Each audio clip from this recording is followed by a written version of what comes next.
এই অংশটুকু যুবক যুবতীরা খুব ভালো করে শুনেন। দিনী বোন, যাদের বয়স হায়েজ হয়ে গেছে, যাদের হায়েজ হয়েছে, এখান থেকে শুরু করে সবাই যারা বালেগ হয়েছে আমরা ছেলেরা, সবাই ভালো করে কথাটা শুনেন। বাংলাদেশে পিছন থেকে একটা নতুন সমস্যা রাইজ করতেছে। সমস্যাটা হচ্ছে, এমনিতেই আমাদের ছেলে মেয়েদের মধ্যে হারাম সম্পর্ক ছিল। এর স্কুলে কলেজে বিশ্ববিদ্যালয়ে যাচ্ছে, ফ্রি মিক্সিং এ পড়াশোনা করছে, বাসায় পড়ন দেখছে, ওখানে গিয়ে মেয়ের সাথে হারাম সম্পর্ক হচ্ছে, তারপরে প্রেমের সম্পর্কের নামে জেনা হয়ে যাচ্ছে, জেনা হওয়ার পরে ছেঁকা খেয়ে মাদক, তারপরে গান বাজনা বাদ্যযন্ত্র ইত্যাদি ইত্যাদি, জীবনটা শেষ। এদিকে ওই ব্যভিচারী মেয়েরা কারো কারো ঘরে যাচ্ছে, দাঁড়ান আমাকে বলতে দেন, ব্যভিচারী মেয়েরা কারো কারো ঘরে যাচ্ছে, ওদেরকে নিয়ে আপনারা আবার সংসার করতেছে। এই হচ্ছে না সিচুয়েশন। একজনের 5টা গার্লফ্রেন্ড, একজনের 4টা গার্লফ্রেন্ড, আরেকজনের 3টা বয়ফ্রেন্ড, 4টা বয়ফ্রেন্ড, এই ধাপগুলো পার হয়ে হয়ে এরা সংসারের জীবনে আসতেছে যখন বয়স হয়ে যাচ্ছে 25-30। সমস্যা কিন্তু এটা ম্যাক্সিমাম সবার ক্ষেত্রে হচ্ছে বলবো না, অনেক একটা বড় অংশ এই সমস্যা ফেস করতেছে। এর মধ্যে এই ফ্রি মিক্সিং এর মধ্যে শুরু হয়েছে নতুন একটা জিনিস, যে ভালোবাসার আবার লিঙ্গ কি, ভালোবাসার আবার এখানেই শুরু হয়েছে ছেলে ছেলে জেনা করা এবং মেয়ে মেয়ে জেনা করা।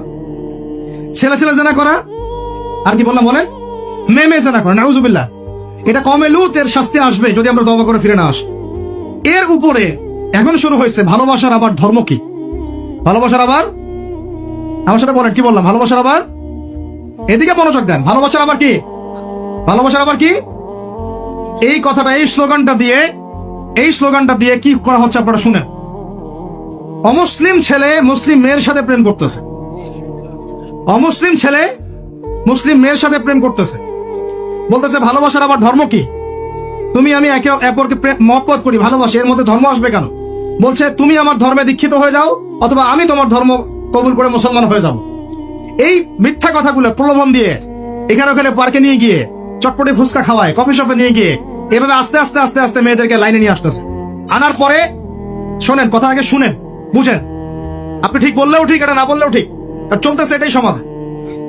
এখন কথা হচ্ছে, আমরা যদি আমাদের বোনদের ইজ্জতকে বাঁচাইতে চাই, এই বিষয়টা সম্পর্কে সচেতন থাকতে হবে।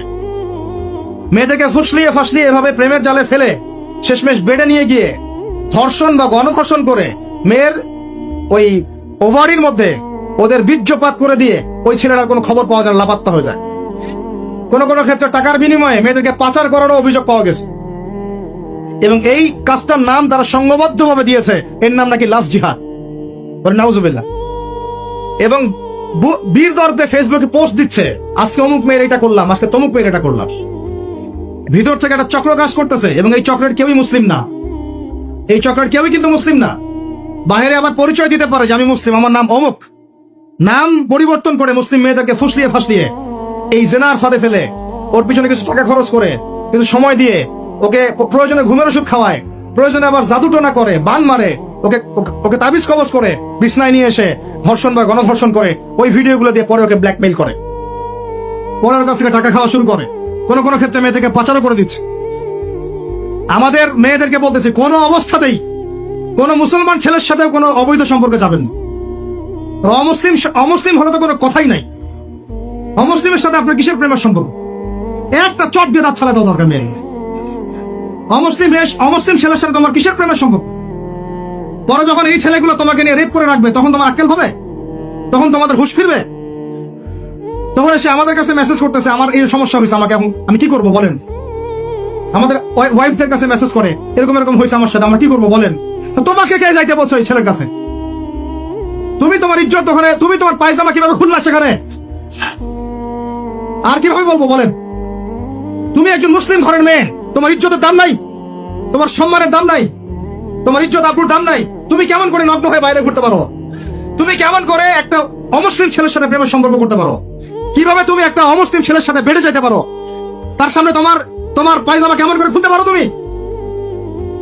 আমার ল্যাঙ্গুয়েজ আপনি রাগ করেন না, আমি খুবই ফেড আপ এদের উপরে। একটা মেয়ে একটা মুসলিম ছেলের কাছেই তো যাইতে পারবে না অবৈধভাবে। যাইতে হইলে তোমার শর্ত 3টা, বিয়ে করতে হবে, বালেগ হইতে হবে, সাক্ষী থাকতে হবে, মোহর দিতে হবে, তারপর যাইতে পারবো তুমি। মুসলিম তো মুসলিম করতে করতে এখন অমুসলিমদের সাথে প্রেম করা শুরু করছো। আর যখন অমুসলিমদের দ্বারা তোমরা ধর্ষিত হচ্ছ, তোমাদেরকে পাচার করতেছে, তখন বলে এসে আমাদের কাছে চিঠি লেখো যে আমরা এখন কি করব। এদের কি ভাই ইয়া নাই? বাসায় কি বাবা নাই? বাসায় ভাই নাই? এই চক্র থেকে সাবধান থাকেন। আর আমাদের সমাজে যারা দায়িত্বশীল, রাষ্ট্রে যারা দায়িত্বশীল, যারা উপরের লেভেলে আছেন, এই বিষয়গুলোর উপর কঠিন দৃষ্টি দেওয়ার জন্য আমি রিকোয়েস্ট করব। আমরা কিন্তু কোনো ধর্মের মানুষের সাথে কোনো দ্বন্দ্ব চাই না। তাই আমরা যে 50-60 বছর থেকে একসাথে বসবাস করতেছি, আমরা কি কোনোদিন কারোর সাথে মারামারি করছি? কোনোদিন দেখছেন যে খ্রিস্টান মুসলিম মারামারি হচ্ছে, ইহুদি মুসলিম মারামারি হচ্ছে বাংলাদেশে, হিন্দু মুসলিম মারামারি হচ্ছে বাংলাদেশে? দেখেছেন কখনো? এখন কি নতুন করে শুরু হলো এগুলো? আল্লাহ রাব্বুল আলামিন আমাদের দ্বীনি ভাইদেরকে বুঝদান করেন, বোনদেরকে বুঝদান করেন। কোন অবস্থাতেই মেয়েদেরকে আপনি এভাবে ছেড়ে দিয়েন না বাইরে। কোন অবস্থাতেই একটা মেয়ের হাতে অকালে মোবাইল ফোন তুলে দিয়েন না। কোথায় যাচ্ছে খোঁজ রাখেন, কার সাথে মিশছে খোঁজ রাখেন। একটা বাড়ির সম্মান নষ্ট হয়ে গেলে কখনো ফিরে আসে না।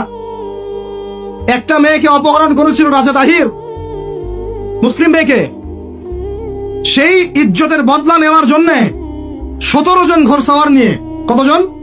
মাত্র 17 জন ঘর সাওয়ার নিয়ে মোহাম্মদ বিন কাসিম এই সিন্ধুর রাজা দাহিরকে আক্রমণ করে ওই জায়গা পরাজিত করেছিল। একটা মেয়েকে নিয়ে ঘটনা ঘটেছিল। আমাদের বোনের ইজ্জতের এত বড় দাম। একজন নারী, শোনেন, একজন নারী বনু কাইনুকার বাজারে গিয়েছিলেন তার প্রয়োজনে। ইহুদি তার শ্লীলতাহানি করেছে, তার সতর খুলে দিয়েছিল একজন ইহুদি। এটা দেখে একজন মুসলিম ভাই সেখানে থাকতে না পারে ওই ইহুদির গর্দান নামিয়ে দেয়। এই ইস্যুকে কেন্দ্র করে ইহুদিরা মিলে ওই ভাইকে শহীদ করে। তখন ওই বাজারে ওই ভাই ছাড়া আর কেউ ছিল না, একজনই ভাই ছিল। এরপরে এই মামলা আসলো নবীর দরবারে সাল্লাল্লাহু আলাইহি ওয়াসাল্লাম। এটা মদিনার ঘটনা। নবী সাল্লাল্লাহু আলাইহি ওয়াসাল্লাম ওই সাহাবীকে তো দোষারোপ করেনই নাই, ওই সাহাবীকে দোষারোপ করেন নাই, বরং নিজে বর্ম পরে অন্য সাহাবীদেরকে বলেছেন, তোমরা বের হও, আমরা বনু কাইনুকা আক্রমণ করবো, ওকে এখান থেকে বের করে দিন। একজন দিনী বোনের ইজ্জতের বদলা নেওয়ার জন্য পুরো বনু কাইনুকার ইহুদিদের সাথে যুদ্ধ হয়েছে। আর আমাদের বোনরা স্বেচ্ছায় ইজ্জত বিলি দিচ্ছ। তোমরা হচ্ছে মাটির তলে চলে যাও, তোমাদের বেঁচে থাকাতে মাটির তলে চলে যাও। তোমরা নিজেরা স্বেচ্ছায় ইজ্জতের বিসর্জন দিচ্ছ। আমি ইয়াং ছেলেপেলেদেরকে বলছি, ভাই, আমরা আসছি আল্লাহর ইবাদত করতে, এখানে আল্লাহর দিনকে জিন্দা করতে, আল্লাহর দিনকে সমাজে কায়েম করতে। জিনার সাথে আমাদের কি সম্পর্ক থাকতে পারে? পর্নের সাথে আমার আপনার কি সম্পর্ক থাকতে পারে? আপনার আমার এরকম হারাম সম্পর্কের সাথে কি সম্পর্ক থাকতে পারে? এগুলো কোন অবস্থাতে আমরা ধার কাছে যাবো না ইনশাআল্লাহ। আল্লাহ রাব্বুল আলামিন আমাদের ভাইদেরকে বুঝদান করেন, বোনদেরকে বুঝদান করেন। আমি যা বলেছি আমাকে আমল করার তৌফিক দান করেন, আপনাদের সবাইকে আমল করার তৌফিক দান করেন।